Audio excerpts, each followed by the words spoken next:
कदम बढ़।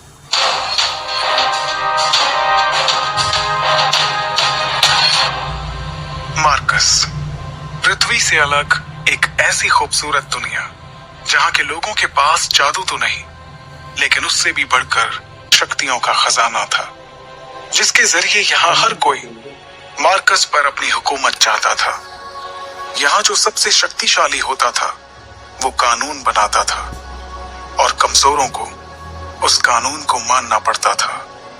मार्कस के सबसे जाने माने साम्राज्यों में से एक था ओहान साम्राज्य, और ओहान साम्राज्य का एक बड़ा खास शहर था मेसोडोरिया शहर। मेसोडोरिया शहर के खुले से मैदान में आज सैकड़ों लोगों की भीड़ जमा थी। ये सभी शक्ति स्तंभ के जरिए अपनी अपनी शक्तियों के सितारों को परखना चाहते थे। इस स्तंभ पर 9 सितारे थे, जिन्हें पाकर ही आप शक्तियों के अगले रैंक पर जा सकते थे। ध्रुव 3 साल पहले शक्ति स्तंभ पर 9वें सितारे को पा चुका था, लेकिन अचानक उसकी शक्तियां तीसरे सितारे पर आकर रुक गईं, और तभी से ध्रुव वापस से 9वें सितारे को पाने के लिए मेहनत कर रहा था। अपनी इसी शक्ति के सितारे को परखने के लिए ध्रुव सैकड़ों लोगों की भीड़ में खड़े होकर अपनी बारी का इंतजार कर रहा था। अपने दोनों हाथों की मुट्ठी को बंद कर ध्रुव ने खुद को भरोसा दिलाते हुए कहा, इस साल मैंने जी तोड़ मेहनत की है। इस बार मेरी शक्तियां जरूर 9वें सितारे तक फिर से पहुंचेंगी, जरूर पहुंचेंगी। आज मैं शून्य रैंक से आगे बढ़कर एकलव्य बन के रहूंगा। तभी एक घोषणा सभी के कानों में गूंजी, और अब अपनी शक्तियों को परखने वाले अगले शख्स का नाम है ध्रुव। जैसे ही ध्रुव का नाम पुकारा गया, वो लोगों की भीड़ से निकलकर बाहर आया और अपने कदमों को धीरे धीरे बढ़ाते हुए ऊंचाई पर रखे एक बड़े से पथरीले स्तंभ की ओर बढ़ने लगा, जिसका नाम था शक्ति स्तंभ। शक्ति स्तंभ के ठीक सामने पहुंचने के बाद ध्रुव के जहन में कई बातें चल रही थी। ध्रुव जब सिर्फ 4 साल का था, तब से उसने प्रैक्टिस करना शुरू कर दिया था, और 10 साल की उम्र तक तो वो 9वें सितारे तक पहुंच गया था। फिर 11 की उम्र में वो शून्य रैंक से एकलव्य रैंक पर आ गया था। शौर्य दल के 100 साल के इतिहास में ये पहली बार था जब एक 11 साल का बच्चा एकलव्य बन गया हो। लेकिन उसके बाद ऐसा कुछ हुआ कि अचानक से एकलव्य एक बार फिर से शून्य रैंक पर आ गया। यही सब सोचते हुए ध्रुव ने अपने दाहिने हाथ की हथेली को शक्ति स्तंभ पर रखने के लिए आगे बढ़ाया। फिर उसने आंखें बंद करते हुए अपनी हथेली को शक्ति स्तंभ पर बने शक्ति चक्र पर रखा। कुछ देर सन्नाटे के बाद ध्रुव के कानों में एक आवाज गूंजी, तीसरा सितारा, शक्ति और भी कम। इस बार भी ध्रुव का सबसे निराशाजनक प्रदर्शन। यह आवाज जैसे ही ध्रुव के कानों में पड़ी, उसके पैरों तले जमीन सरक गई। उसे अपने कानों पर यकीन नहीं हो रहा था। जैसे ही उसने अपनी आंखें खोली, शक्ति स्तंभ पर गड़े हुए 2 शब्दों तीसरा सितारा ने उसके सपनों को चकनाचूर कर दिया। उसे बिल्कुल भी समझ नहीं आ रहा था कि आखिर ऐसा कैसे हो सकता था। इस बार तो उसने हर बार से ज्यादा मेहनत की थी। शक्ति स्तंभ के सामने खड़े ध्रुव ने अपने आप से बड़बड़ाते हुए कहा, नहीं नहीं, ऐसा नहीं हो सकता, ऐसा बिल्कुल भी नहीं हो सकता। खुद से नाराज ध्रुव ने दोबारा 2 से 3 बार अपनी हथेली को शक्ति स्तंभ पर रखकर देखा, लेकिन हर बार उसे अपनी आंखों के सामने वही सितारा दिखाई दे रहा था जिसने पिछले 3 सालों से उसकी रातों की नींद छीन रखी थी। उधर मैदान में खड़े सैकड़ों लोगों की भीड़ में से किसी ने चिल्लाते हुए कहा, ए शून्य रैंक, चल अब नीचे आ जा। अगर बार बार शक्ति स्तंभ पर हाथ रखने से शक्तियों का सितारा बढ़ जाता तो तू पिछले 3 सालों से तीसरे सितारे पर नहीं होता।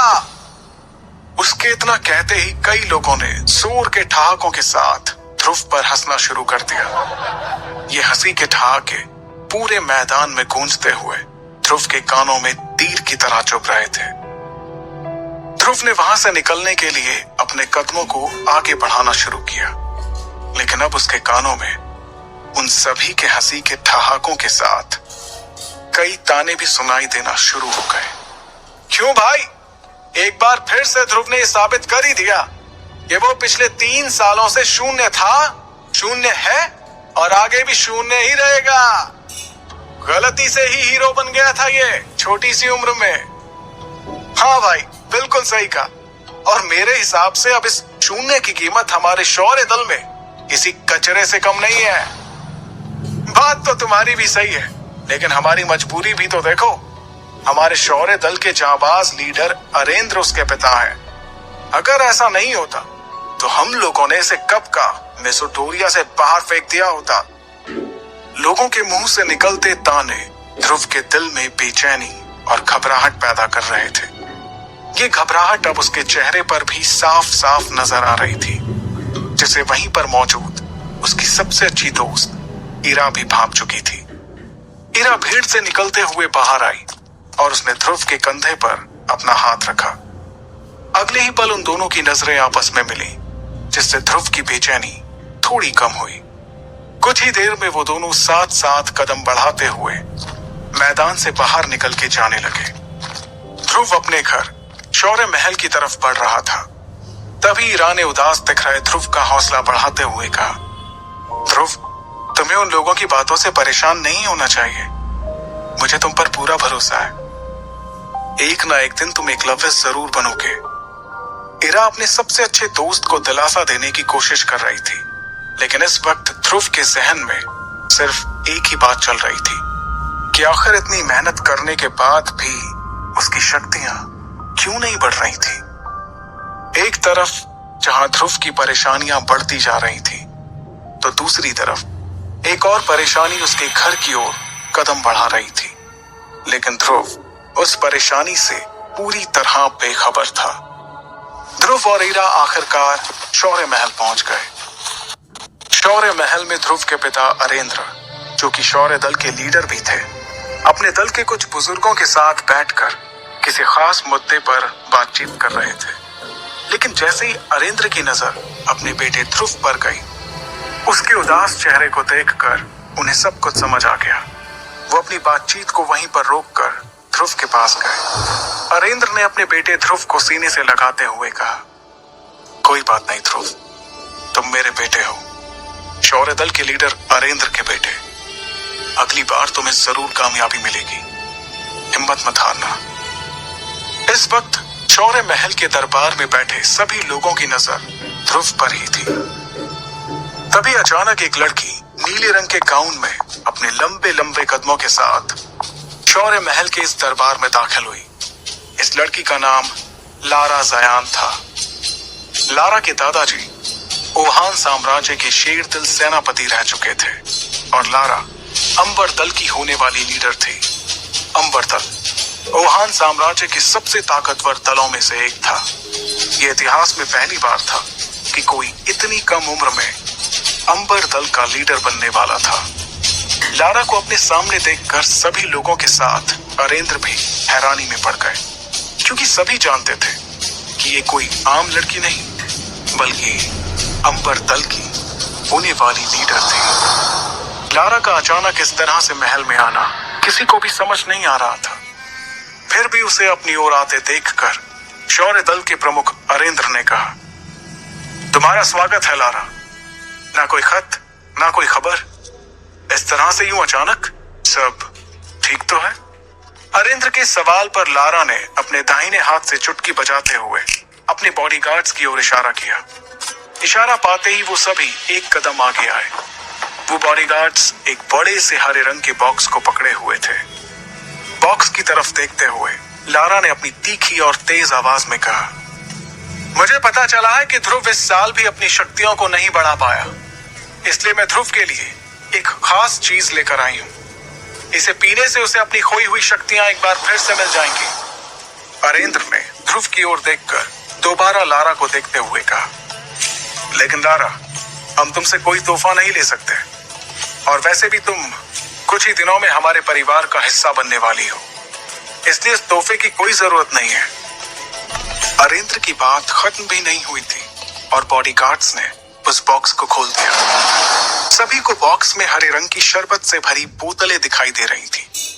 वहां मौजूद सभी लोगों ने इस शरबत को पहचान लिया था। अरेंद्र ने उस शरबत की ओर हैरानी से देखते हुए कहा, करिश्माई शरबत? ये तो बहुत ही कीमती शरबत है। हम तुमसे इतना कीमती तोहफा बिल्कुल भी नहीं ले सकते लारा। लारा ने देरी किए बिना तुरंत अरेंद्र से कहा, आप जानते हैं ना, ये करिश्माई शरबत ध्रुव के लिए कितना फायदेमंद साबित हो सकता है। मुझे लगता है कि ध्रुव को इस शरबत को ले लेना चाहिए, क्योंकि अब तो शहर में ध्रुव के लिए तरह तरह की बातें भी होने लगी हैं। उसकी बात का जवाब देते हुए अरेंद्र ने कहा, मैं जानता हूं लारा, और मैं ये भी जानता हूं कि इस करिश्माई शरबत के कई फायदे हैं, लेकिन इस बात से भी इनकार नहीं किया जा सकता कि इससे ध्रुव को कोई फायदा नहीं होगा, क्योंकि उसकी शक्ति 9 सितारों से ऊपर नहीं है।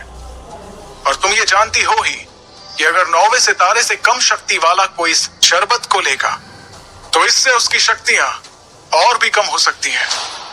अरेंद्र अपनी बात को पूरी करते उसके पहले ही लारा ने उन्हें टोकते हुए कहा, हाँ, मैं जानती हूं कि शक्तियां कम भी हो सकती हैं, तो इसमें इतना परेशान होने वाली कौन सी बात है। ध्रुव का शक्ति का सितारा तो वैसे भी 3 पर ही है। ध्रुव के पास अब हारने को बचा ही क्या है। इससे पहले कि अरेंद्र कुछ कहते, लारा की इस बात पर अब ध्रुव ने अपनी चुप्पी तोड़ते हुए कहा, मैं कभी भी अपनी शक्तियों को इस तरह से नहीं बढ़ाऊंगा लारा। तुमने ये सोच भी कैसे लिया? लारा ने भी तुरंत इस बात का जवाब दिया, अच्छा, तो फिर तुम किस तरह से अपनी शक्तियां बढ़ाओगे? वैसे ही जैसे पिछले 3 साल से बढ़ा रहे हो। लारा की इस बात का ध्रुव के पास कोई जवाब नहीं था। लारा ने अरेंद्र के पास जाकर उन्हें इत्मीनान से कहा, ठीक है, अगर आप इस करिश्माई शरबत को तोहफे के तौर पर नहीं लेना चाहते तो क्या आप मुझे इसके बदले में कुछ दे सकते हैं? लारा की इस बात पर अरेंद्र ने बिना कुछ सोचे समझे कहा, हाँ, बिल्कुल, क्यों नहीं। हम तुमसे इस शरबत को लिए बिना भी तुम्हें जो चाहिए वो दे सकते हैं। लारा ने बेझिझक जवाब दिया, मेरे और आपके परिवार के बड़े लोगों ने सालों पहले ध्रुव और मेरा जो रिश्ता तय किया था, मैं उसे आज तोड़ना चाहती हूं। लारा के मुंह से इस बात को सुनकर ध्रुव, उसके पिता अरेंद्र और वहां पर मौजूद सभी लोगों के पैरों तले जमीन सरक गई। एक पल के लिए वहां सन्नाटा छा गया। किसी को भी इस बात पर यकीन नहीं हो रहा था कि लारा ने अपने और ध्रुव के रिश्ते को तोड़ने की बात कही थी। अगले ही पल अरेंद्र ने अपनी नाराजगी जाहिर करते हुए तेज आवाज में कहा, लारा, ये जानते हुए भी कि यह रिश्ता तुम्हारे और हमारे परिवार के बड़े लोगों ने तय किया है, तुम कैसे रिश्ते को तोड़ने की बात कर सकती हो? तुम जानती हो ना ये कितना गलत माना जाता है? अरेंद्र की नाराजगी के जवाब में लारा ने बड़ी ही बेफिक्री के साथ कहा, यह रिश्ता जरूर परिवार के बड़े लोगों ने तय किया था, लेकिन तब और अब में काफी फर्क आ चुका है। आज मेरे और मेरे परिवार के लोगों की शक्तियां कहां से कहां पहुंच चुकी हैं, जबकि ध्रुव पिछले 3 सालों से वहीं पर अटका हुआ है। लारा के मुंह से अपने और अपने परिवार की बेइज्जती होते देखकर अब ध्रुव से रहा नहीं जा रहा था। उसे लारा पर बहुत गुस्सा आ रहा था। तभी लारा ने अपनी बात को आगे बढ़ाते हुए कहा, और वैसे भी सभी जानते हैं कि मैं इस वक्त अंबर दल की लीडर बनने वाली हूं, और इसके लिए ये बहुत जरूरी है कि मेरा किसी कमजोर के साथ कोई संबंध ना हो।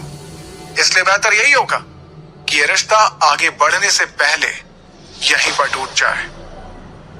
अंबर दल की लीडर बनने वाली बात पर गौर करते हुए अरेंद्र ने उससे कहा, तो ये है असली बात, बाकी सब तो तुम्हारे लिए एक बहाना था, सिर्फ एक बहाना। तुम्हें परिवार की कोई फिक्र नहीं है।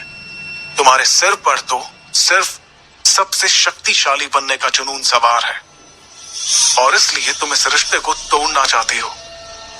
इस बार लारा ने बेशर्मी से जवाब देते हुए कहा, तो आप भी बताइए कि मैं कैसे उस इंसान से अपना रिश्ता जोड़ लूं जो पिछले 3 सालों से अपनी शक्तियों को बढ़ा नहीं पा रहा, लारा की इस बात का वाकई में वहां पर किसी के पास कोई जवाब नहीं था।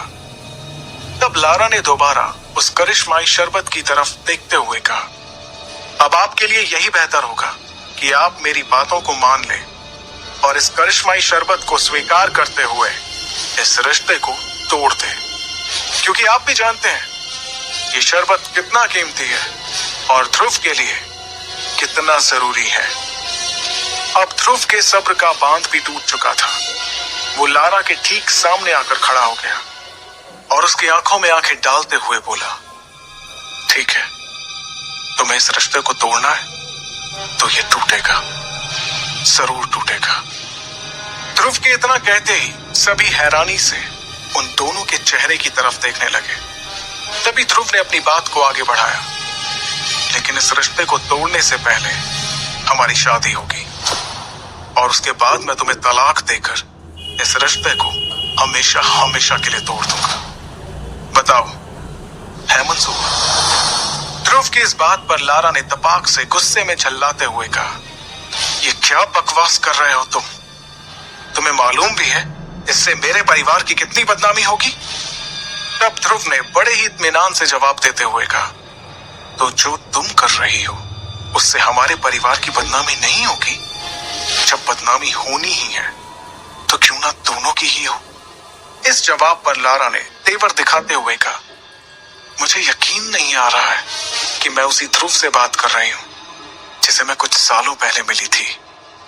ध्रुव ने बिना वक्त गवाए अपने उसी अंदाज को बरकरार रखते हुए कहा, मुझे भी यकीन नहीं हो रहा है कि कैसे तुम इस करिश्माई शरबत की आड़ में इस रिश्ते को खत्म करने के लिए बिना कुछ सोचे समझे यहाँ चली आई। इतनी बातें करते हुए ध्रुव और लारा दोनों के चेहरे एक दूसरे के बहुत ही नजदीक आ गए थे। उन दोनों की आंखें एक दूसरे को घूरे जा रही थी। माहौल गर्माता हुआ देखकर लारा के बॉडीगार्ड्स अपनी जगह से आगे बढ़े, लेकिन अगले ही पल लारा का एक इशारा मिलते ही उन सभी ने अपने आप को रोक लिया। फिर लारा ने अपनी बात को आगे बढ़ाते हुए कहा, मेरे पास एक तरीका है जिससे हम इस रिश्ते का फैसला कर सकते हैं। ध्रुव ने उससे पूछा, और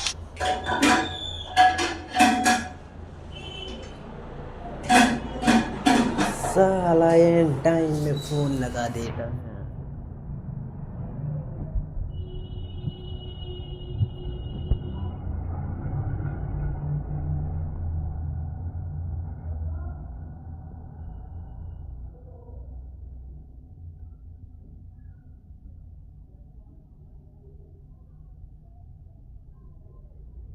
वो क्या है?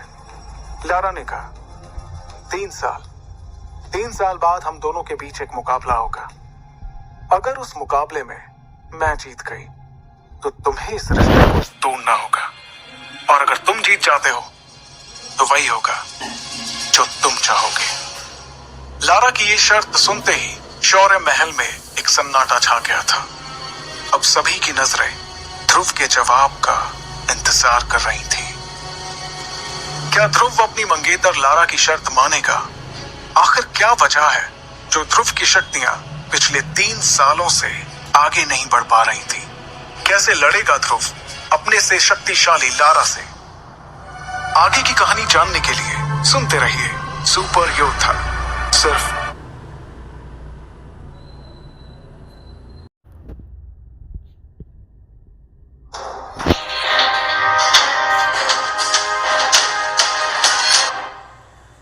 ध्रुव ने अपनी मंगेतर लारा की आंखों में आंखें डालकर भारी और कड़े शब्दों में कहा, ठीक है, मंजूर है, मुझे तुम्हारी ये शर्त मंजूर है।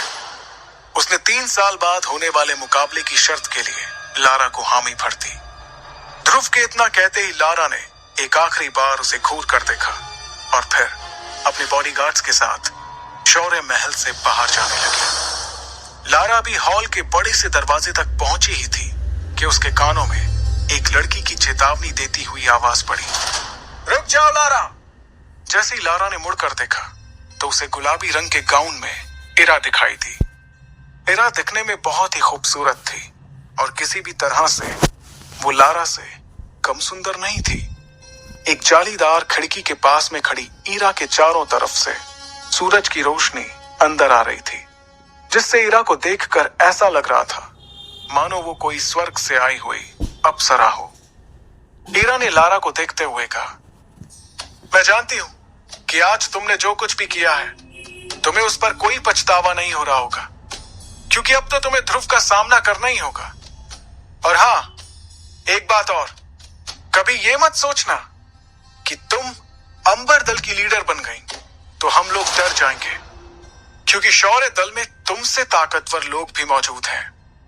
ईरा की इस धमकी को लारा ने बड़े ध्यान से सुना, लेकिन वो बिना कुछ कहे वहां से चली गई। दूसरी तरफ सभी के जाने के बाद ध्रुव ने अपने पिता अरेंद्र से पूरे भरोसे के साथ कहा, बाबा, मैं आपसे वादा करता हूं कि आज से ठीक 3 साल बाद लारा जयान और उसके पूरे खानदान को अपने किए पर पछतावा होगा। अब मैं जयान परिवार के सामने ही लारा को मुकाबले में हराऊंगा। अरेंद्र अपने बेटे ध्रुव को बेबाकी के साथ बात करते देख खुश हो रहे थे, क्योंकि पिछले 3 सालों से वो ज्यादातर चुपचाप ही रहता था। मगर आज उसकी मंगेतर ने यहाँ आकर जो कुछ भी किया, उससे उसके अंदर का वही ध्रुव जाग गया जो 3 सालों से सोया हुआ था। लेकिन सच्चाई से मुंह भी नहीं फेरा जा सकता था, और इस वक्त सबसे बड़ी सच्चाई ये थी कि ध्रुव अपनी शक्तियों के 3रे सितारे पर ही था, जबकि लारा की शक्तियां 9वें सितारे तक पहुंच चुकी थी। इधर शौर्य महल से बाहर निकलकर ध्रुव अभी भी लारा के बारे में सोच रहा था कि किस तरह से लारा ने बातों बातों में उसकी बेइज्जती की थी, और कैसे उसने ध्रुव के पिता पर रिश्ते को तोड़ने के लिए दबाव बनाया था। इन बातों के बारे में सोचते हुए ध्रुव तेजी से अपनी मां की ग्रेवयार्ड की तरफ जाने के लिए अपने कदमों को बढ़ा रहा था। ध्रुव को इस तरह से गहरी सोच में आगे बढ़ता देखकर उसकी दोस्त ईरा भी उसका पीछा करते हुए बाहर आ गई, ताकि वो उसका हौसला बढ़ा सके। लेकिन ध्रुव ने ईरा को अपना पीछा करते हुए देखकर कहा, मैं ये चाहता हूं कि मुझे कुछ देर के लिए अकेला छोड़ दो। अपने सबसे अच्छे दोस्त से इतना सुनने के बाद ईरा ने ध्रुव को कुछ देर के लिए अकेले ही रहने दिया।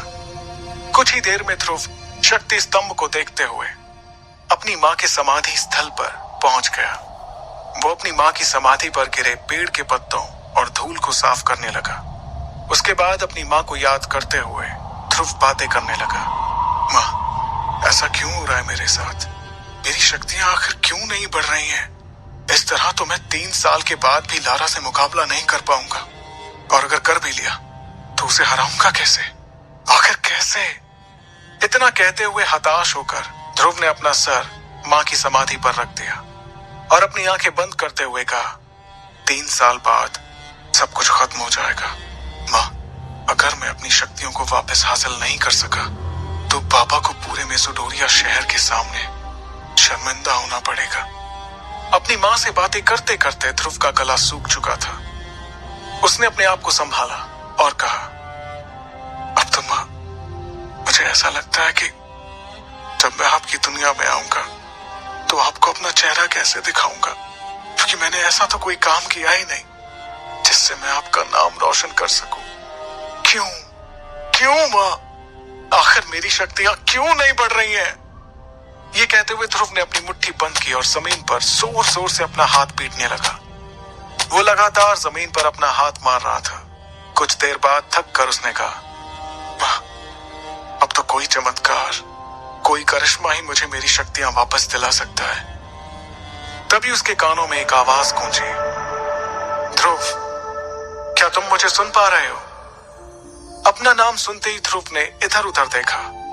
ध्रुव हैरान हो गया, क्योंकि इस वक्त उसकी मां की समाधि पर उसके अलावा कोई भी नहीं था। तभी उसके कानों में दोबारा वही आवाज गूंजी, ध्रुव, ऐसा लगता है कि तुम किसी मुसीबत में हो और तुम्हें थोड़ी मदद की जरूरत है। इस बार इस आवाज को सुनकर ध्रुव अपनी जगह पर खड़ा हो गया और समाधि के चारों तरफ घूमकर देखने लगा, लेकिन उसे वहां कोई भी नजर नहीं आया। तभी एक बार फिर से उसके कानों में वो आवाज सुनाई पड़ी, मुझे इधर उधर ढूंढना बंद करो ध्रुव, मैं तो तुम्हारी अंगूठी में हूं। इतना सुनते ही उसने अपने सीधे हाथ की एक उंगली में काले पत्थर से बनी एक अंगूठी की तरफ देखा। यह अंगूठी ध्रुव को उसकी माँ का दिया हुआ आखिरी तोहफा था।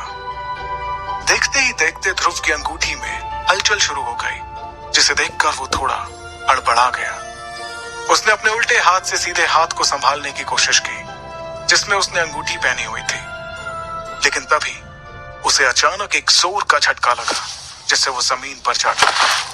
देखते ही देखते उसकी अंगूठी में से एक सफेद रंग का धुआं साय के रूप में बाहर निकला। फिर उस साय ने एक बूढ़े आदमी का रूप ले लिया। अपने सामने ये सब होता देखकर ध्रुव को अपनी आंखों पर यकीन नहीं हो रहा था। ध्रुव ने हड़बड़ाते हुए उस बूढ़े आदमी से पूछा, कौन हो तुम? ध्रुव के ये पूछते ही उस बूढ़े आदमी का सफेद साया उसके चारों तरफ घूमने लगा। उसे देखने के लिए ध्रुव को बार बार इधर से उधर गोल गोल घूमना पड़ रहा था। कभी वो साया ध्रुव के सामने होता तो कभी पलक झपकते ही उसके पीछे चला जाता। ध्रुव ने हड़बड़ाते हुए दोबारा पूछा, कौन हो तुम? और तुम मेरी अंगूठी में क्या कर रहे थे? वो साया कुछ देर तक ध्रुव के चारों तरफ घूमने के बाद उसके सवालों का जवाब देने के लिए उसके सामने आकर एक जगह पर रुक गया। मैं कौन हूं ये जानना तुम्हारे लिए जरूरी नहीं है, लेकिन हाँ, मैं तुम्हें किसी तरह की परेशानी नहीं होने दूंगा। इतना कहते हुए वो साया हंसने लगा और फिर उसने अपनी बात को आगे बढ़ाते हुए कहा, मुझे तो तुम्हारा शुक्रिया अदा करना चाहिए। आखिर तुमने पिछले 3 सालों से मुझे अपनी अंगूठी में संभाल कर रखा और देखो, आज मुझे नींद से जगा दिया। शुक्रिया ध्रुव, तुम्हारा बहुत बहुत शुक्रिया। तुम्हारे अंदर कुछ अलग ही बात है। मुझे अभी नहीं पता कि वो क्या बात है, लेकिन हाँ, वो बात कुछ अलग ही है। उस साय से इतनी बातें सुनने के बाद ध्रुव ने गुस्सा करते हुए कहा, तो तुम पिछले 3 सालों से मेरी अंगूठी में छिपकर बैठे हो। कहीं तुम्हारी वजह से ही तो मेरी शक्तियां कम नहीं हो रही थी, क्योंकि जब से तुम मेरी अंगूठी में छुपकर बैठे हो तब से मेरी शक्तियां बढ़ नहीं रही हैं। ध्रुव की इस बात पर वो साया और ज्यादा हंसने लगा। उसे इस तरह से हंसता देखकर ध्रुव ने अपने गुस्से को बरकरार रखते हुए कहा, इसका मतलब मैं सही समझ रहा हूं, तुम्हारी वजह से ही पिछले 3 सालों तक मुझे मेसोडोरिया शहर के लोगों के सामने शर्मिंदा होना पड़ा। अभी भी वो साया हंस ही रहा था, जिस पर अब ध्रुव को बहुत ज्यादा गुस्सा आने लगा और उसके मासूम से दिखने वाले चेहरे पर अब खतरनाक हाव भाव दिखाई देने लगे। वो इस वक्त इतने गुस्से में था कि उसने अपनी माँ की दी हुई आखिरी निशानी की भी परवाह नहीं की। ध्रुव ने गुस्से में अपनी अंगूठी को निकाला और उसे दूर चट्टान की ओर फेंक दिया। ध्रुव को इतना परेशान होता देखकर उस साय ने कहा, सुनो ध्रुव, जो होना था वो हो चुका। अब इस तरह से तुम्हारे गुस्सा करने से कुछ भी नहीं होगा, लेकिन हाँ, अगर तुम मेरा साथ दोगे तो मैं तुम्हारे बहुत काम आ सकता हूं। ये बात ध्रुव को कुछ समझ नहीं आई। उसने उस साय से पूछा, आखिर तुम क्या चाहते हो? ध्रुव के सवाल का जवाब देने के लिए वो साया फिर से उसके सामने एक जगह पर हवा में रुक गया और कहने लगा, ये हुई ना बात। मैं चाहता हूं कि तुम मुझे फिर से अपनी अंगूठी में रहने की जगह दो, बदले में मैं तुम्हें। वो साया इसके आगे कुछ कहता, उसके पहले ही ध्रुव ने कहा, नहीं नहीं, कभी नहीं, कभी भी नहीं। मैं ऐसी गलती अब दोबारा नहीं करने वाला। मैं अब भूल कर भी उस अंगूठी को दोबारा नहीं पहनूंगा। तब उस साय ने अपने हाथ में उस अंगूठी को दिखाकर ध्रुव को समझाते हुए कहा, क्या तुम नहीं चाहते कि लोग तुम्हारी फिर से इज्जत करें, फिर से तुम्हारी शक्तियों का सितारा 3 से 9 तक पहुंचे? क्या तुम नहीं चाहते कि एक बार फिर से एकलव्य कहलाए जाओ? उस साय की इस तरह की बातों ने ध्रुव की धड़कनों को तेज कर दिया और अब ध्रुव ना चाहते हुए भी उस साय की बातों को सुनना चाहता था। तभी उस साय ने आगे कहा, चलो ध्रुव, मैं मानता हूं कि अंगूठी नहीं पहनने से भी तुम अपनी शक्तियों को वापस हासिल करने लगोगे, लेकिन तुम भी इस बात को अच्छे से समझते हो कि अब तुम्हारे पास ज्यादा वक्त नहीं है। ध्रुव से ये बात करते हुए अब वो साया फिर से उसके चारों तरफ घूम रहा था। उसने ध्रुव से आगे कहा, ध्रुव, तुम 15 साल के हो चुके हो, मतलब कि तुम्हारे पास अब से सिर्फ 1 साल का समय है और 1 साल में तुम्हारी शक्ति 7वें सितारे तक नहीं पहुंची तो नियम के मुताबिक तुम्हें शौर्य दल और मेसोडोरिया शहर से बाहर निकाल दिया जाएगा। ध्रुव उस साय की बातें सुनकर हैरान हो गया। उसने हैरानी के साथ पूछा, लेकिन तुम्हें इन सब के बारे में कैसे पता? मुझे ये कैसे पता, इसके बारे में सोचना छोड़ो और जो कह रहा हूं उस पर ध्यान दो। अब फिर से ध्रुव उस साय की बातों को ध्यान से सुनने लगा। उसने अपनी बातों को आगे बढ़ाते हुए कहा, और सबसे बड़ी बात, 3 साल बाद तुम्हें अपनी मंगेतर लारा का भी तो सामना करना है। लारा का नाम सुनते ही ध्रुव ने गुस्से में कहा, उसका तो नाम भी मेरे सामने मत लेना। ध्रुव को इस तरह से गुस्सा होते देखकर उस साय ने हंसते हुए कहा, ध्रुव, तुम्हारे इस तरह से गुस्सा करने से कुछ नहीं होने वाला। अब तुम्हें अपने सच को स्वीकार कर लेना चाहिए, और तुम्हारा सच यही है कि 3 साल बाद तुम्हें अपनी मंगेतर लारा का सामना करना होगा। इस बार ध्रुव ने आगे जाकर उस साय से पूछा, तो क्या करूं मैं? तुम्हें वो करना चाहिए जो मैं कह रहा हूं। तुम इस अंगूठी को फिर से पहनकर मुझे अपनी जिंदगी में शामिल कर लो, फिर देखो किस तरह से मैं तुम्हारी जिंदगी बदल दूंगा। मैं तुम्हें इतना शक्तिशाली बना दूंगा कि तुम अपने सामने आने वाली हर मुसीबत का सामना हिम्मत से कर पाओगे। और हाँ, डरो मत, इस बार मैं तुम्हारी शक्तियों को नहीं लूंगा। ये बात तुम्हें बाद में समझ आ जाएगी कि अब तक ऐसा क्यों किया मैंने। धीरे धीरे तुम्हें इसका कारण समझ आ जाएगा, लेकिन अब तुम्हें डरने की जरूरत नहीं। ध्रुव को अपनी खोई हुई शक्तियों को वापस हासिल करने का इसके अलावा कोई और दूसरा रास्ता नजर नहीं आ रहा था। तब ध्रुव ने सपाट लहजे में कहा, ठीक है, मैं तैयार हूं। ध्रुव के इतना कहते ही वो सफेद रंग का साया हंसते हुए उसके पास से बहुत तेजी से निकला। वो उसके चारों तरफ इर्द गिर्द घूमने लगा, जिससे ध्रुव का संतुलन बिगड़ गया और वो एक बार फिर से जमीन पर जा गिरा। तब ध्रुव ने कहा, अरे ये क्या कर रहे हो? मेरे सारे कपड़े खराब कर दिए। जमीन से उठने के बाद ध्रुव ने उससे एक सवाल किया, वैसे तुमने अभी तक मुझे अपना नाम नहीं बताया। मेरा नाम विदुर है, लेकिन तुम मुझे सिर्फ गुरुदेव या फिर आचार्य कहना। ठीक है आचार्य विदुर, तो आप मेरी ट्रेनिंग कब से शुरू करेंगे? विदुर ने कहा, बहुत ही जल्द। तभी अचानक ध्रुव ने विदुर से पूछा, आचार्य, क्या आपको करिश्माई शरबत के बारे में कुछ पता है? विदुर ने तुरंत जवाब देते हुए कहा, मेरे हिसाब से वो दुनिया का सबसे वाहियात किस्म का शरबत है। मैं तुम्हारे लिए खास चीज बनाऊंगा, अमृत धारा। उससे तुम्हें बहुत मदद मिलने वाली है। ध्रुव ने हैरान होते हुए पूछा, क्या कहा? अमृत धारा? ये क्या है और इसके क्या फायदे हैं? ध्रुव के सवालों से परेशान होकर विदुर ने कहा, तुम सवाल बहुत पूछते हो। फिलहाल मैं तुम्हें कुछ जड़ी बूटियां लिख कर दे रहा हूं, इसका इंतजाम करो। जब अमृत धारा बन जाए तो तुम खुद ही देख लेना कि वो क्या चीज है। फिर तुम खुद ही बताना मुझे कि अमृत धारा बेहतर है या तुम्हारा वो करिश्माई शरबत। इतना कहते हुए विदुर ने ध्रुव के हाथों में जड़ी बूटियों के नाम लिखकर एक कागज थमा दिया। उस कागज को पढ़कर ध्रुव के होश उड़ गए। उसने हैरानी के साथ कहा, आचार्य, ये तो बहुत महंगी है। इन्हें खरीदने के लिए तो कम से कम 800 सोने के सिक्कों की जरूरत होगी, और मेरे पास तो इतने पैसे नहीं हैं। ध्रुव की इस बात पर विदुर ने सपाट लहजे में कहा, ये तुम्हारी परेशानी है कि तुम इतने सोने के सिक्कों का इंतजाम कैसे करोगे। अभी तो मैंने तुमसे सबसे कम कीमत वाली चीजें लाने को कहा है, और तुम अभी से मुझे अपनी परेशानियां बताने लगे। 800 सोने के सिक्कों का इंतजाम कैसे होगा ये तुम जानो। जब तुम्हें पता चलेगा ना कि मेरे अमृत धारा की मार्कस में क्या कीमत है, तो तुम्हारे होश उड़ जाएंगे। फिर तुम्हें समझ आएगा कि तुम्हारे हाथ कौन सा खजाना लगा है। ये बात चल ही रही थी कि ध्रुव को ऐसा लगा कि कोई उनकी ओर आ रहा है। इस आहट को सुनकर विदुर ने जल्दबाजी में कहा, मैं अंगूठी में वापस जा रहा हूं, तुम इस अंगूठी को पहन लेना, और हाँ, किसी को भी मेरे बारे में मत बताना, समझे? इतना कहते हुए विदुर ध्रुव की अंगूठी में जाकर गायब हो गए।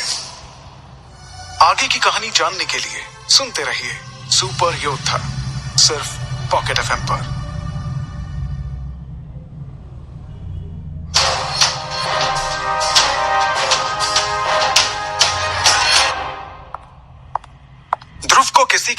की आहट से इस बात का एहसास हुआ कि वाकई में कोई ना कोई उसकी तरफ आ रहा था। अगले ही पल उसने देखा कि ये कदमों की आवाज किसी और की नहीं बल्कि उसकी बहन इरा की थी। ध्रुव को देखते ही इरा ने फिक्र जाहिर करते हुए कहा, ध्रुव, मुझे माफ करना, मुझे तुम्हारी फिक्र हो रही थी, इसलिए तुम्हारे मना करने के बाद भी मैं यहां चली आई। ध्रुव ने अपनी नाराजगी को भुलाकर थोड़ी हैरानी के साथ पूछा, लेकिन तुम्हें कैसे पता चला कि मैं इस वक्त यहीं पर मिल सकता हूं? इरा ने कहा, मैं जानती हूं ध्रुव कि तुम अपनी मां से कितना प्यार करते हो, इसलिए मुझे विश्वास था कि तुम मुझे यहीं मिलोगे। ध्रुव को इरा की आंखों में खुद के लिए प्यार नजर आ रहा था।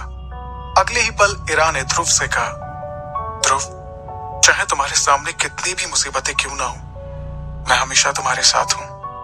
इरा का अपने लिए ये लगाव देखकर ध्रुव के चेहरे पर एक मुस्कुराहट आ गई, लेकिन अगले ही पल ध्रुव को अपनी परेशानी याद आई और उसने इरा से थोड़ा सा हिचकिचाते हुए पूछा, इरा, क्या तुम्हारे पास कुछ सोने के सिक्के रखे हुए हैं?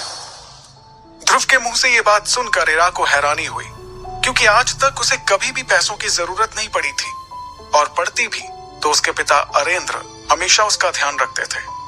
लेकिन आज अचानक ध्रुव को पैसों की जरूरत क्यों पड़ गई, ये सवाल इरा के मन में चल रहा था।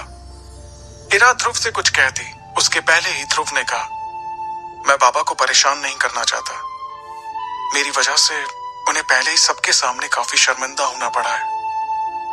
तब इरा ने ध्रुव को भरोसा दिलाते हुए कहा, क्या 1000 सोने के सिक्के काफी होंगे?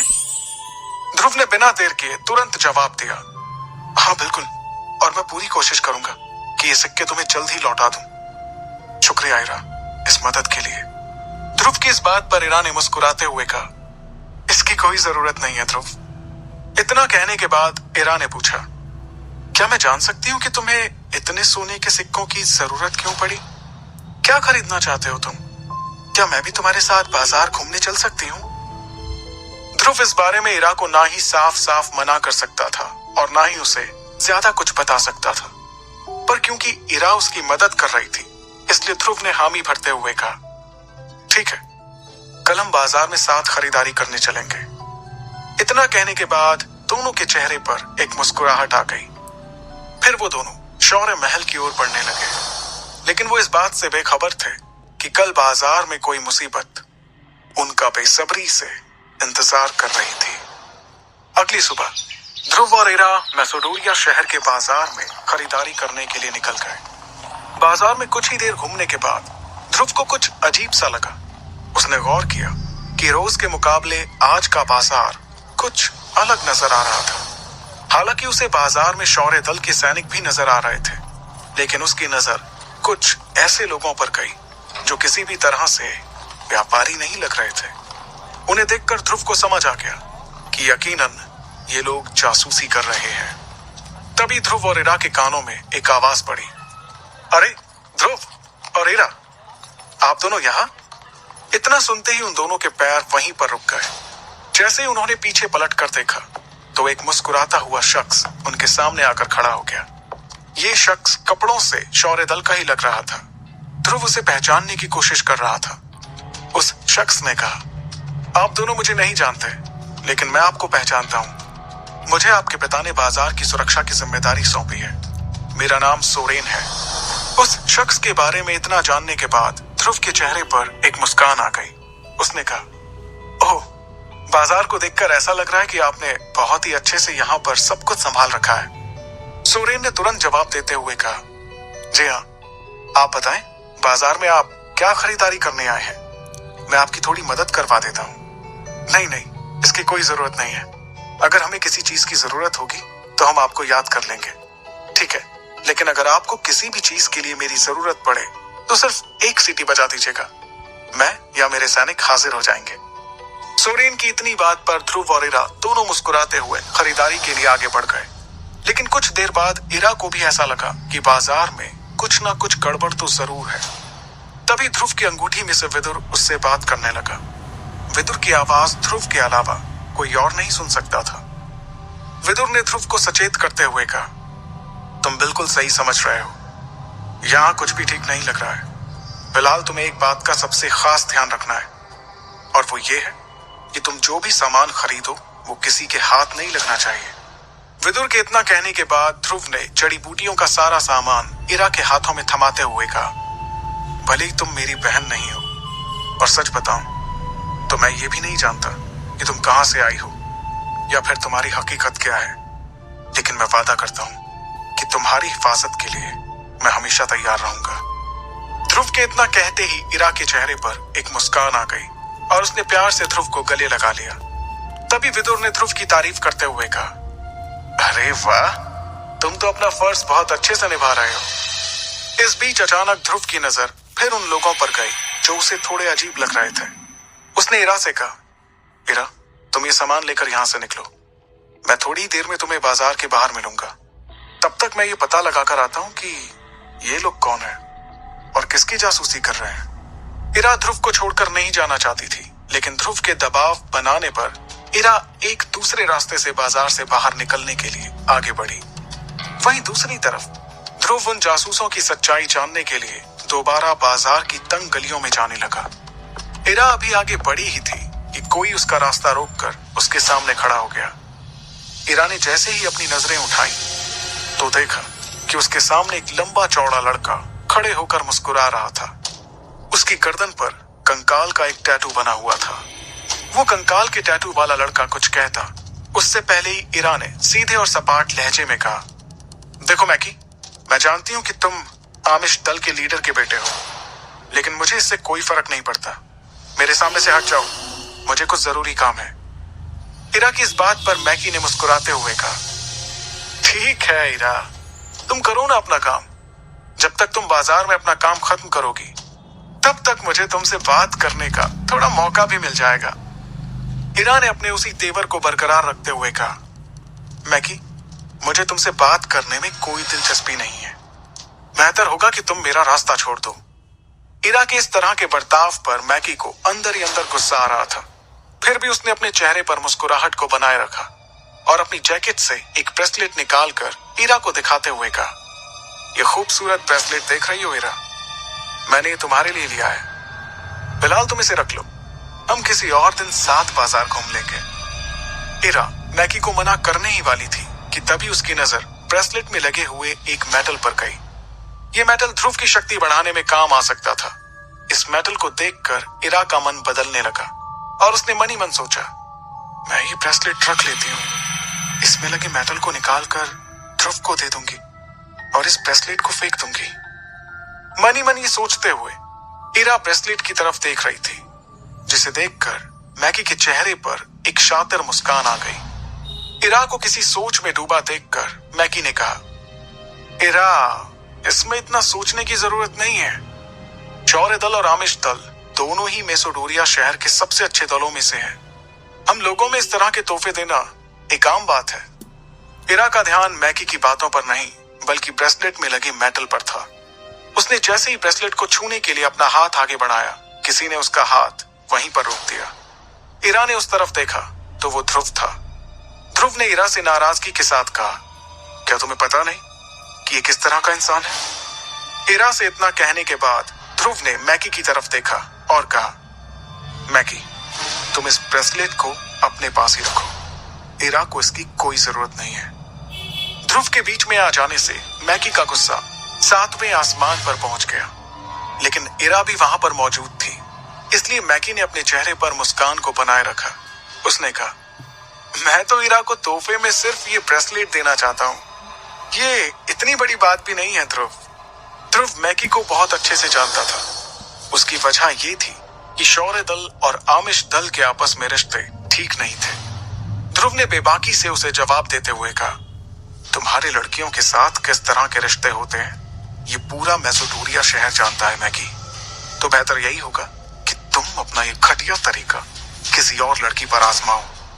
इतना कहने के बाद ध्रुव ने अपना एक कदम मैकी की ओर बढ़ाया और उसके ठीक सामने तन कर खड़े होते हुए उसकी आंखों में आंखें डालकर कहा, तुम्हारी सेहत के लिए यही बेहतर होगा कि तुम इरा से हमेशा दूर रहो, समझे?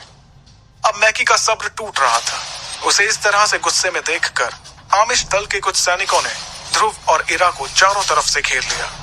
उनकी इस हरकत को देखने के बाद ध्रुव ने हंसते हुए मैकी की ओर देखा और पूरे भरोसे के साथ एक सीटी मारी। ध्रुव की सीटी की आवाज के साथ ही 15 से 20 शौर्य दल के सैनिकों ने वहां आकर आमिष दल के सैनिकों को घेर लिया। अब पूरे बाजार का ध्यान सिर्फ उन लोगों पर था। ये देखकर मैकी को समझ आ गया था कि वो अब पूरी तरह से घिर चुका है। इसलिए उसने कहा, मर्द हो तो अपने सैनिकों का सहारा छोड़कर खुद मेरा मुकाबला करने के लिए मैदान में आओ। ध्रुव ने उसकी इस बात का साफ साफ जवाब देते हुए कहा, तो तुम मुझसे यहाँ पर मुकाबला करना चाहते हो, और तुम्हारे हिसाब से अगर मैं मर्द हूं तो मैं तुमसे मुकाबला करूं? हाँ, अगर मर्द हो तो अकेले मेरा मुकाबला करो। मैकी की इस बात पर ध्रुव ने अपनी चतुराई दिखाते हुए कहा, ठीक है, अगर ऐसी ही बात है तो बताओ तुम्हारी उम्र क्या है?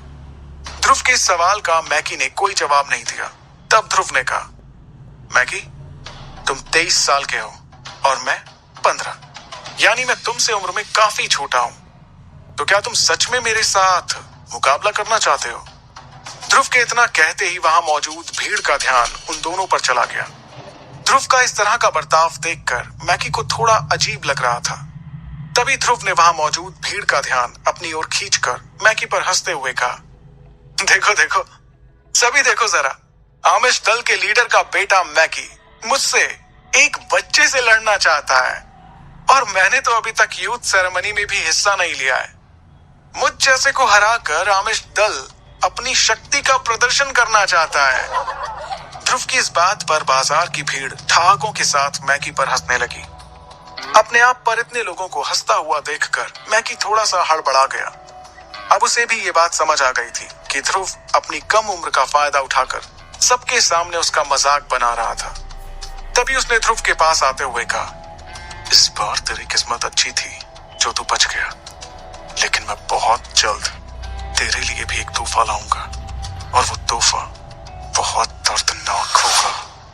इतना कहते हुए मैकी मुस्कुराकर अपने सैनिकों के साथ वहां से गुस्से में जाने लगा। वो आगे बढ़ा ही था कि अचानक उसने तुरंत पलटकर ध्रुव की तरफ देखा और सवाल किया, अरे हाँ, मैं एक बात तो पूछना भूल ही गया। मैंने सुना है कि जयान परिवार ने तुम्हारे परिवार के साथ रिश्ता तोड़ दिया है, क्या ये बात सच है? ये कहते ही मैकी ध्रुव पर हंसने लगा और फिर दोबारा अपनी बात को आगे बढ़ाते हुए कहने लगा, सच कहूं तो ये अच्छा ही हुआ, क्योंकि तुम एक शून्य हो जिसकी जोड़ी शायद लारा के साथ कभी नहीं जमती। मैकी ने लारा की बात को बीच में लाकर एक बार फिर से ध्रुव के जख्मों को कुरेद दिया था। ध्रुव गुस्से में कुछ कर बैठता, इससे पहले ही अंगूठी में से विदुर ने उसे खामोश रहने का इशारा किया और मैकी उस पर हंसते हुए वहां से चला गया। लेकिन अब ध्रुव की आंखें गुस्से से लाल हो रही थीं। तभी इरा ने उसे रोका और समझाते हुए कहा, जाने दो उसे ध्रुव, मैकी एक पागल कुत्ते की तरह है, उसे भौंकने की आदत है। इरा की बातों को मानकर ध्रुव ने अपने आप को संभाला और खुद से कहा, आमिष दल के लोगों का हमारे इस बाजार में घूमना सही नहीं है, इनके बारे में जरूर कुछ ना कुछ करना पड़ेगा। ध्रुव के गुस्से को शांत करने के लिए इरा ने कहा, क्या हमें कुछ और सामान भी खरीदना है या फिर हम घर चलें? नहीं, अभी हमें कुछ और सामान भी लेना है। ठीक है, तो चलो हम जल्दी यहाँ से चलते हैं। फिर थोड़ी ही देर में एक दुकान पर ध्रुव को एक चमकदार काला पत्थर दिखा, जिसे देखकर ध्रुव के कदम वहीं रुक गए, क्योंकि अंगूठी में से विदुर ने ध्रुव को वो काला पत्थर खरीदने का इशारा किया था। ध्रुव ने उस पत्थर को उठाया और उसे गौर से देखने लगा। जब इरा ने ये देखा तो उसने ध्रुव से पूछा, क्या तुम इस चमकदार पत्थर के बारे में कुछ जानते हो? ध्रुव अभी भी गौर से उस चमकदार पत्थर को देख रहा था। उसने इरा के सवाल का जवाब देते हुए कहा, नहीं, मैं नहीं जानता। तो क्या हम ये खरीदने वाले हैं? हाँ, हम ये खरीदने वाले हैं। ओफो ध्रुव, जब तुम इसके बारे में कुछ जानते ही नहीं हो तो फिर इसे क्यों खरीदना चाहते हो? पता नहीं, बस मेरा मन कह रहा है कि मुझे ये खरीदना चाहिए। उस चमकदार पत्थर को गौर से देखते हुए ध्रुव ने मन ही मन कहा, अब होगी मेरी असली ट्रेनिंग शुरू। आगे की कहानी जानने के लिए सुनते रहिए सुपर योद्धा, सिर्फ पॉकेट एफएम पर। अपने बेड के सामने रखी टेबल पर सारा सामान रख दिया और पूरे जोश में कहा, ये देखो, आपने जो जो सामान लाने को बोला था मैं वो सब कुछ लेकर आ गया हूँ। अब आप जल्दी से मेरी ट्रेनिंग शुरू कीजिए। अच्छा लग रहा है तुम्हारा ये जोश देखकर, मुझे सचमुच बहुत अच्छा लग रहा है। अगले ही पल विदुर ने ध्रुव को ऑर्डर देते हुए कहा, जाओ जल्दी से एक बड़े से बर्तन में गर्म पानी लेकर आओ। आचार्य के मुंह से ये सुनकर ध्रुव को थोड़ा सा अजीब लगा, लेकिन वो उनकी बात मानते हुए कुछ ही देर में एक बड़े से बर्तन में गर्म पानी लेकर आ गया। विदुर ने बाजार से लाए हुए सामान में से कुछ जड़ी बूटियों को उस गर्म पानी में डाल दिया। उन जड़ी बूटियों के पानी में घुलने से धीरे धीरे पानी का रंग बदलने लगा और तभी अचानक विदुर ने चुटकी बजाई। उनके चुटकी बजाते ही ध्रुव के कमरे में उसके बेड और उसके टेबल के बीच एक कालीन ने जगह ले ली। उस कालीन पर विदुर ध्यान की मुद्रा में बैठ गए और उन्होंने ध्रुव से कहा, मेरा मुंह क्या देख रहे हो, आकर मेरे सामने बैठ जाओ। आचार्य की बात मानते हुए ध्रुव उनके ठीक सामने कालीन पर बैठ गया और ध्यान से विदुर को देखने लगा।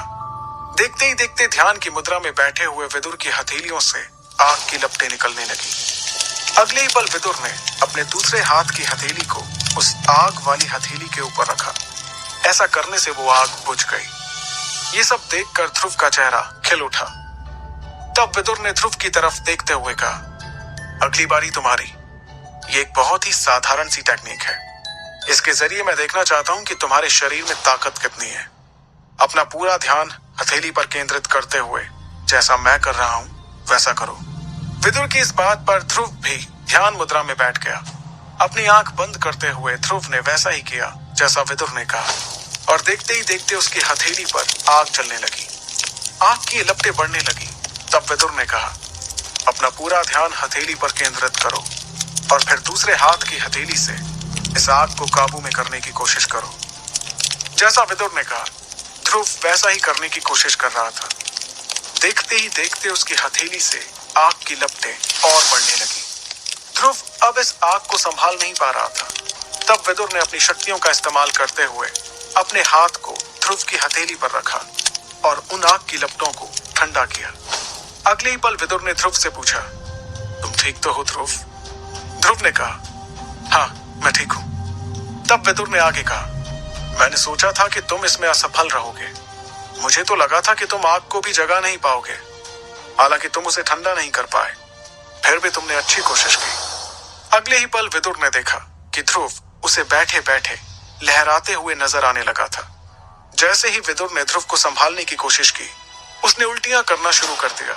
ये देखकर विदुर घबरा गए, क्योंकि ध्रुव कोई साधारण उल्टी नहीं बल्कि खून की उल्टियां कर रहा था। विदुर उसे संभालने की कोशिश कर ही रहे थे कि ध्रुव बेहोश होकर कालीन पर गिर पड़ा। विदुर ने चीखते हुए कहा, ध्रुव अपनी आंखें खोलो, अपनी आंखें खोलो ध्रुव। ये तो सिर्फ तुम्हारे शरीर की ताकत को देखने के लिए एक छोटा सा प्रयास था। ऐसा कैसे हो सकता है? ध्रुव की फिक्र करते हुए आचार्य विदुर ने उसके शरीर के सामने कुछ मंत्र पढ़ने शुरू कर दिए। उन्होंने अपने दोनों हाथों को खोल दिया, जिसमें से सफेद रंग का धुआं निकला। उस धुएं ने ध्रुव के पूरे शरीर को ढक लिया और देखते ही देखते ध्रुव की दोनों आंखें बंद हो गईं और वो गहरी नींद में चला गया। तब विदुर ने उसके चेहरे की तरफ देखते हुए खुद से कहा, तुम्हारी किस्मत बहुत अच्छी है ध्रुव, बहुत ही अच्छी। खुद से इतना कहने के बाद विदुर ने ध्रुव को कालीन पर सुला दिया और अपनी शक्तियों से ध्रुव की शक्तियों को बढ़ाते हुए कहा, अब से मेरा भविष्य भी तुम पर ही निर्भर है। कल से तुम्हारी जिंदगी के एक नए दिन की शुरुआत होगी। अगली सुबह जब ध्रुव की नींद खुली तो उसे अपने शरीर में एक अजीब सा बदलाव नजर आया। उसे ऐसा बिल्कुल भी नहीं लगा कि कल की ट्रेनिंग के दौरान वो उल्टी करते हुए बेहोश होकर गिर पड़ा था। कुछ देर के बाद ध्रुव का ध्यान हरे रंग से भरे हुए पानी के जार पर गया। उस जार को देखकर उसने अपने आप से कहा, अरे ये तो शायद वही है जो कल आचार्य गर्म पानी से बना रहे थे। कहीं ये अमृत धारा तो नहीं जिसके बारे में आचार्य ने मुझे बताया था। इतना कहकर ध्रुव उस हरे पानी के जार के पास पहुंचा और उसे गौर से देखने लगा। तभी अचानक उसकी अंगूठी में से एक आवाज आई, तुम बिल्कुल ठीक सोच रहे हो ध्रुव, ये वही अमृत धारा है जिसके बारे में मैं तुम्हें बता रहा था। और अगले ही पल विदुर ध्रुव की अंगूठी से बाहर आ गए और कहने लगे, तुम फिलहाल उससे दूर रहो और मैंने जो तुम्हें कुछ चीजें सिखाई थी उन्हें दोहराते रहो। और हाँ, कल मैं तुम्हें चमकीले काले पत्थर के बारे में कुछ चीजें बताना भूल गया था। उसे ध्यान से सुनो। विदुर के इतना कहते ही ध्रुव ध्यान से उसकी बातों को सुनने लगा। ये चमकीला पत्थर मार्कस के किसी योद्धा का लगता है। इस पत्थर में क्लास 2 टेक्निक छिपी है जिसका नाम है वैक्यूम हैंड। हालांकि इसका लेवल जो है वो लो है। चमकीले पत्थर की यह खासियत सुनकर ध्रुव बहुत खुश हो गया। उसने जोश में आकर कहा, क्या बात है, मैंने कभी सपने में भी नहीं सोचा था कि किसी योद्धा की वैक्यूम हैंड टेक्निक मेरे हाथ लगेगी। आप मुझे कब इसकी शक्तियों का इस्तेमाल करना सिखाएंगे? ध्रुव को इतना खुश देखकर विदुर ने कहा, अरे रुको जरा, पहले मेरी पूरी बात तो सुन लो। विदुर के इतना कहने पर ध्रुव चुपचाप उनकी बातें सुनने लगा। अपनी बात को आगे बढ़ाते हुए विदुर ने कहा, तुम इस वैक्यूम हैंड टेक्निक का इस्तेमाल तभी कर सकते हो जब तुम्हारी शक्ति का सितारा सामने वाले की शक्ति के सितारे से ज्यादा हो। यह बात सुनकर ध्रुव थोड़ा सोच में डूब गया। तभी विदुर ने उसे वैक्यूम हैंड टेक्निक के बारे में एक और हैरान कर देने वाली बात बताई। और सबसे खास बात, पहले तुम्हें अपनी शक्ति को अगले सितारे तक ले जाना पड़ेगा, तभी तुम इस पत्थर में छुपी टेक्निक का इस्तेमाल कर सकते हो। यह सुनकर ध्रुव हैरानी में पड़ गया। उसे हैरान देखकर विदुर ने कहा, अगर तुम इसका इस्तेमाल करना चाहते हो तो कड़ी मेहनत करना शुरू कर दो, तभी तुम इसका इस्तेमाल कर पाओगे, वरना भूल जाओ कि कभी तुम्हारे हाथ मार्कस के किसी योद्धा की टेक्निक आई थी। विदुर की इस बात पर ध्रुव एकदम से जोश में आकर कहने लगा, आचार्य, आप ऐसा कैसे कह रहे हैं? आपको क्या लगता है कि मैं मेहनत करने से डरता हूं? नहीं, ऐसी बात नहीं है। मैं तो बस तुम्हें बताना चाहता हूं, इस चमकीले पत्थर में जो टेक्निक छिपी हुई है, तुम उसका इतनी आसानी से इस्तेमाल नहीं कर सकते हो। इसके लिए तुम्हें अपनी शक्तियों को बढ़ाना होगा। अपने आचार्य की इस बात को सुनकर ध्रुव थोड़ा शांत हुआ। तब विदुर ने उसे एक अच्छी खबर देते हुए कहा, क्या तुम्हें अपने आप में कुछ बदलाव नजर आ रहे हैं? विदुर के ये सवाल पूछते ही ध्रुव को एहसास हुआ कि शायद कल की ट्रेनिंग के बाद वो अपनी शक्तियों में एक सितारा आगे बढ़ चुका था। अब उसकी शक्तियां तीसरे सितारे से चौथे सितारे पर आ चुकी थी। लेकिन ये सिर्फ उसका एक अंदाजा था। ध्रुव अपनी बढ़ी हुई शक्ति को अच्छे से महसूस कर रहा था। वो इस बात की खुशी मनाता उससे पहले ही विदुर ने उसकी मुश्किलें बढ़ाते हुए कहा, मैं तुम्हें एक बात और बता दूं, मैंने जो अमृत धारा बनाई है वो ज्यादा महीनों तक नहीं चल पाएगी। तुम एक बार फिर से बाजार जाने की तैयारी कर लो। अपने आचार्य की इस बात को सुनकर ध्रुव पूरी तरह से हैरान हो गया। उसने हैरानी के साथ कहा, लेकिन अभी तक तो आपने इसका इस्तेमाल करना भी नहीं सिखाया और आप कह रहे हैं कि ये बहुत जल्दी खत्म भी हो जाएगी। क्या मुझे फिर से इन जड़ी बूटियों को खरीदने के लिए पैसों का इंतजाम करना होगा? ध्रुव की इस बात का तुरंत जवाब देते हुए विदुर ने कहा, समय आने पर तुम्हें अमृत धारा की सारी खूबियां पता चल जाएंगी। फिलहाल तुम फिर से पैसों का इंतजाम करने के बारे में सोचो। लेकिन मैं फिर से इतने सारे पैसों का इंतजाम कहां से करूंगा? तब विदुर ने उसे इस परेशानी का हल बताते हुए कहा, तुम चाहो तो अपने बाबा से इसके लिए पैसे ले सकते हो। विदुर की इस बात पर ध्रुव ने परेशान होते हुए कहा, नहीं, मैं ऐसा बिल्कुल भी नहीं कर सकता। मैं अपने बाबा को अपनी किसी मुसीबत के बारे में नहीं बताना चाहता। मेरी वजह से वो पहले से ही परेशान रहते हैं। ठीक है, कोई बात नहीं। अगर तुम अपने पिता से किसी तरह की मदद नहीं लेना चाहते हो तो एक बार फिर से इरा से मदद ले लो। विदुर की इस बात पर ध्रुव ने चिढ़ते हुए कहा, आचार्य, आप ये कैसी बात कर रहे हैं? अभी तक मैंने इरा को पहले के 1000 सोने के सिक्के ही नहीं लौटाए हैं और आप हैं कि एक बार फिर से उससे मदद लेने की बात कर रहे हैं। इस पर विदुर ने बेपरवाह होते हुए कहा, देखो, वो तुम्हें देखना है, लेकिन मैं तुम्हें एक बात साफ साफ बता देना चाहता हूं। तुम जो तीसरे सितारे से चौथे सितारे पर पहुंचे हो, ये इस अमृत धारा का ही करिश्मा है। जब तुम ट्रेनिंग के बाद बेहोश हो गए थे तो अमृत धारा के पानी में लेट कर ही तुम्हारा शरीर फिर से ठीक हुआ है। अमृत धारा की यह खासियत सुनकर ध्रुव पूरी तरह से हैरान रह गया था। उसके चेहरे पर खुशी की लहर दौड़ने लगी। वो अमृत धारा के बारे में कुछ पूछता उससे पहले ही विदुर ने कहा, फिलहाल तुम्हें इसके लिए ज्यादा खुश होने की जरूरत नहीं है। तुम बस इतना समझ लो कि अगर तुम्हें अपनी शक्तियों को अगले सितारे तक ले जाना है तो तुम्हें बाजार से उन चीजों को फिर से खरीदना पड़ेगा और इसके लिए तुम्हें कई सोने के सिक्कों की जरूरत पड़ेगी। ये बात सुनकर ध्रुव ने थोड़ा परेशान होते हुए कहा, ठीक है, मुझे बार बार एक ही बात मत बताओ, मैं कोई ना कोई रास्ता जरूर निकाल लूंगा। इतना कहते हुए ध्रुव अपने कमरे से बाहर निकल गया और इस परेशानी के हल के बारे में सोचने लगा। दूसरी ओर विदुर फिर से ध्रुव की अंगूठी में जाकर बैठ गया। शौर्य महल से बाहर निकलते ही ध्रुव को शौर्य दल के ट्रेनिंग ग्राउंड से कुछ आवाजें आने लगी। उन आवाजों से उसे समझ आ गया कि वहां पर दो योद्धाओं के बीच प्रैक्टिस चल रही थी। ध्रुव ने बिना देर किए अपने कदमों को ट्रेनिंग ग्राउंड की ओर बढ़ा लिया। कुछ ही देर में वो ट्रेनिंग ग्राउंड के बड़े से दरवाजे पर पहुंच गया और अपनी आंखों के सामने का नजारा देखकर उसने कहा, ओहो, तो ये बात है, आज इरा सनी को मजा चखा रही है। ट्रेनिंग ग्राउंड मेसोडोरिया शहर के लोगों से खचाखच भरा हुआ था। इस वक्त सनी और इरा के बीच तगड़ा मुकाबला चल रहा था। सनी ध्रुव का बहुत दूर का भाई था। सनी और ध्रुव में ज्यादा बनती भी नहीं थी। सभी लोग तालियां बजाकर सनी और इरा का हौसला बढ़ा रहे थे। वो दोनों हवा में उड़ते हुए एक दूसरे के वार पर पलटवार कर रहे थे। इसी बीच सनी ने इरा के मुंह पर मुक्के से जोरदार वार किया, लेकिन इरा ने अपने चेहरे को बचाते हुए सीधे सनी के पैर पर पलटवार किया। इस वार से सनी जमीन पर जा गिरा और उसके मुंह पर धूल का गुबार नजर आने लगा। तब इरा ने उससे कहा, क्यों, कैसी रही? जमीन पर पड़े सनी से इतना कहते हुए जैसे ही इरा ने सामने देखा तो उसे ध्रुव नजर आया। वो ध्रुव के पास पहुंच गई और उसे गले लगाने लगी। ध्रुव के शरीर को देखकर उसे बहुत ही जल्द इस बात का अंदाजा हो गया कि उसके शरीर में जो बदलाव नजर आ रहे हैं वो शक्ति के चौथे सितारे के हैं। तब इरा ने मुस्कुराते हुए ध्रुव से कहा, ध्रुव, तुमने मुझे बताया भी नहीं कि तुमने ट्रेनिंग लेना शुरू कर दिया है। इरा के इतना कहते ही ध्रुव ने अपने आप को देखना शुरू किया। तभी इरा ने आगे कहा, तुम्हें मुझसे कोई झूठ बोलने की जरूरत नहीं है। मुझे खुशी है कि तुमने अपनी शक्ति का एक सितारा बढ़ा लिया है।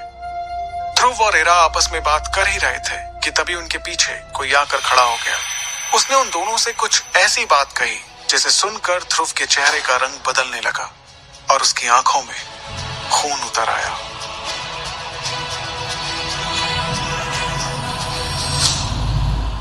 आगे की कहानी जानने के लिए सुनते रहिए सुपर योद्धा, सिर्फ पॉकेट एफएम पर।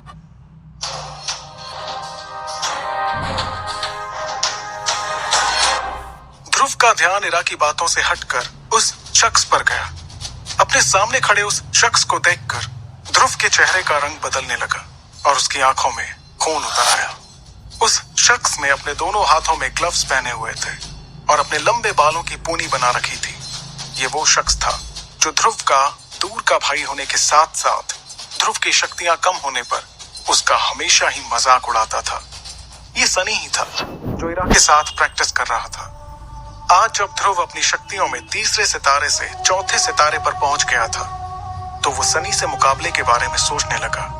तभी ध्रुव को अपनी अंगूठी में से विदुर की आवाज सुनाई दी, रुको, मैं जानता हूं कि तुम उसे पसंद नहीं करते, लेकिन इस वक्त तुम्हें उससे उलझने की जरूरत नहीं है। और वैसे भी वो शक्ति का 7वां सितारा भी पार कर चुका है और तुम अभी सिर्फ तीसरे सितारे से आगे बढ़े हो, तो तुम्हारे लिए यही बेहतर होगा कि तुम अभी सनी से दूर रहो। ध्रुव आचार्य विदुर की बातें सुन ही रहा था कि तब तक सनी उसके और नजदीक आकर खड़ा हो गया।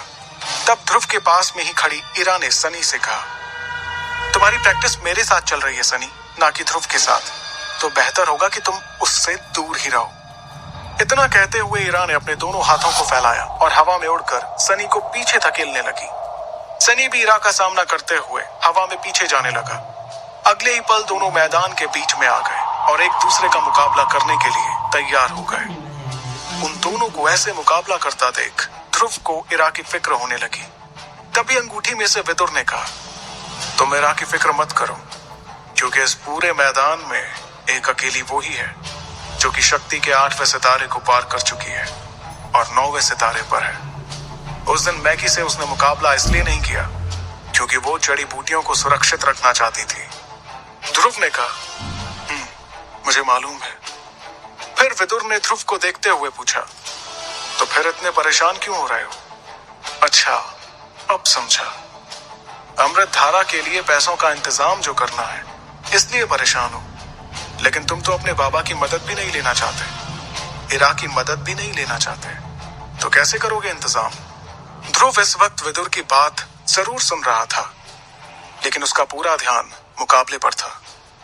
उधर विदुर अब फिक्र करते हुए दोबारा पूछने लगा, मैं तुमसे कुछ पूछ रहा हूं। लेकिन ध्रुव ने कोई जवाब नहीं दिया। उधर मुकाबले में सनी ने तेजी से 10 से 12 कदमों को आगे बढ़ाते हुए इरा को पैर पीछे लेने पर मजबूर कर दिया। तब इरा ने बड़ी सूझबूझ के साथ अपने आप को संभालते हुए खुद को थोड़ा एक तरफ झुकाया, जिससे सनी औंधे मुंह जमीन पर जा गिरा। इरा ने उसका मजाक उड़ाते हुए कहा, क्यों आया मजा, और कोशिश करनी है? उधर विदुर की छटपटाहट से ध्रुव का अपनी अंगूठी पर ध्यान गया। विदुर ने दोबारा ध्रुव से पूछा, मैं तुमसे कुछ पूछ रहा हूं कि तुम पैसों का इंतजाम कैसे करोगे? तब ध्रुव ने एक सटीक जवाब देते हुए कहा, पैसों का इंतजाम करने के लिए मेरे दिमाग में एक तरकीब है। ध्रुव की इस बात पर खुश होते हुए विदुर ने तुरंत पूछा, तो फिर मुझे भी बताओ कि तुम्हारे इस खुराफाती दिमाग में आखिर चल क्या रहा है? ध्रुव ने कहा, बताता हूं, पहले हम कहीं अच्छी जगह जाकर बैठते हैं और फिर इस मुकाबले को देखते हुए इस बारे में बात करते हैं। इतना कहते हुए ध्रुव मैदान में चल रहे मुकाबले के चारों तरफ अपनी नजरें दौड़ाने लगा। तभी उसे वहां ऊंचाई पर कुछ खाली सीटें नजर आईं। इसके बाद वो साइड से होते हुए उस ओर जाने के लिए आगे बढ़ा। वहीं लोगों की भीड़ में कुछ 4-5 लड़कियों में से एक लड़की ने दूसरी लड़की से कहा, ए काव्या, वो देखो कौन आ रहा है। उसके इतना कहते ही काव्या ने ध्रुव की ओर नजरें घुमाई। उसी वक्त इरा ने भी सनी से मुकाबला करते करते ये देख लिया कि काव्या ध्रुव को देख रही थी। काव्या वो लड़की थी जिसने ध्रुव की शक्तियों का सितारा गिरने पर उससे दूरी बना ली थी, लेकिन आज ध्रुव की शक्तियां बढ़ने से वो कुछ अलग ही नजर आ रही थी और इसी वजह से काव्या उससे बात करना चाह रही थी। काव्या ने ध्रुव को अपनी ओर आते हुए देखकर खुद से कहा, माना कि मैंने ध्रुव से कई दिनों से बात नहीं की है, लेकिन हो सकता है वो मुझसे नाराज ही ना हो सकता है वो मुझे अभी भी पसंद करता हो। एक बार तो बात करनी चाहिए। यही सोचकर काव्या ने जैसे ही अपने कदम आगे बढ़ाए, उसकी दोस्त मिनी ने उसे टोकते हुए कहा, काव्या, तुम्हारे चेहरे का रंग देखकर ऐसा क्यों लग रहा है जैसे तुम ध्रुव से बात करना चाहती हो? अपनी दोस्त की इस बात पर काव्या ने हिचकिचाते हुए कहा, नहीं, वो तो मैं बस वो दिख गया यहाँ तो सोचा बात कर लूं, लेकिन क्या वो तुझसे बात करेगा? इस बात पर काव्या ने उसे अपने तेवर में कहा, वो मुझसे बात क्यों नहीं करेगा? ओहो, तुम तो ऐसे भूली बन रही हो जैसे तुम भूल ही गई कि तुमने उसे किस तरह से नजरअंदाज किया था। मुझे नहीं लगता कि वो अब तुमसे बात करना चाहेगा। तब काव्या ने उसकी बातों को दरकिनार करते हुए अपने उसी तेवर में कहा, ऐसी बात है तो फिर देख लेते हैं। काव्या की इस बात का जवाब देते हुए उसकी दोस्त ने तुरंत कहा, हाँ ठीक है, देखते हैं। काव्या और उसकी दोस्त मिनी आपस में बात कर ही रहे थे कि तब तक ध्रुव मुकाबले को देखते हुए उनके नजदीक आ गया। मौका मिलते ही काव्या ने अपना एक हाथ उसकी ओर करते हुए उसे पुकारा, ध्रुव, हे ध्रुव। लेकिन ध्रुव इस तरह से आगे बढ़ रहा था जैसे कि उसने कुछ सुना ही ना हो, और ये देखकर काव्या की दोस्त मिनी और वहां बैठी दूसरी लड़कियां उस पर हंसने लगी। उन सभी के हंसते हुए चेहरों की तरफ जैसे ही काव्या ने गुस्से से पलट कर देखा तो सबने हंसना बंद कर दिया। तब तक ध्रुव उसके बहुत ही पास तक जा चुका था। ये देख काव्या ने चिल्लाते हुए कहा, ध्रुव, हे ध्रुव, सुनो, मैं तुमसे बात कर रही हूँ, ध्रुव। इस बार काव्या की आवाज ध्रुव ने सुन ली और उसकी नजरें काव्या से जा मिली, जिसे देखकर काव्या के चेहरे पर एक मुस्कान आ गई।